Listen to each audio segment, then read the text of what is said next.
বাগবাজার মায়ের বাড়িতে রয়েছি, যেখানে মা একদম বলা যেতে পারে যে তার জীবনের শেষ সময়ে অনেকটা বছর এই বাড়িতে কাটিয়েছিলেন।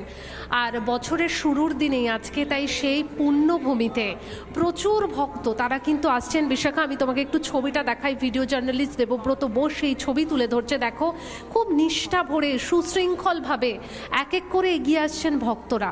তাদের একটাই আকুতি, বছরের শুরুটা যেন ভালো হয় এবং সারাটা বছর যেন ভালো হয়। কারণ মা শারদা তিনি কিন্তু দেখিয়েছিলেন যে সহজ জীবন, গভীর আদর্শ আর অসীম মমতায় কিভাবে একটা জীবন কাটানো যায়। আর যিনি দেখিয়েছিলেন, যিনি সবার কাছে মা হয়ে উঠেছিলেন, জাতি, ধর্ম, বর্ণ, ধনী, দরিদ্র কোনো কিছুই তার কাছে কোনো ব্যাপার ছিল না। তিনি বলতেন যে কোনো কিছুই আমার কাছে, তিনি সবার কাছে মা হয়ে উঠেছিলেন। আমি তোমাকে সেই ছবিটা দেখাচ্ছি, মা শারদা দেবীর সেই কথা, আমি কাউকে অশুদ্ধ মনে করি না, আমি কাউকে অশুদ্ধ দেখি না।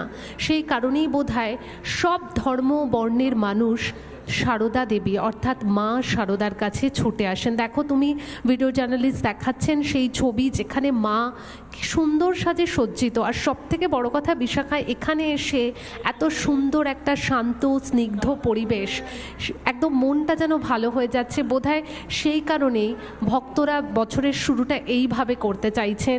যারা হাত জোর করে মায়ের কাছে প্রার্থনা করছেন তাদের মনের যে বাসনা, সেই বাসনা পূরণের জন্য।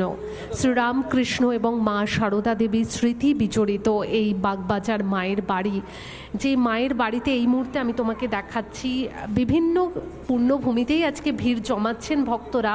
বাগবাজার মায়ের বাড়িতেও কিন্তু সেই একই ছবি। বিশাখা, তুমি দেখো, আমি একটু ভিডিও জার্নালিস্ট দেবব্রত বসুকে বলবো একটু দেখাতে পেছনে ভক্তদের যে ভিড়টা, সেই ছবিটা যদি তুমি একটু দেখাও।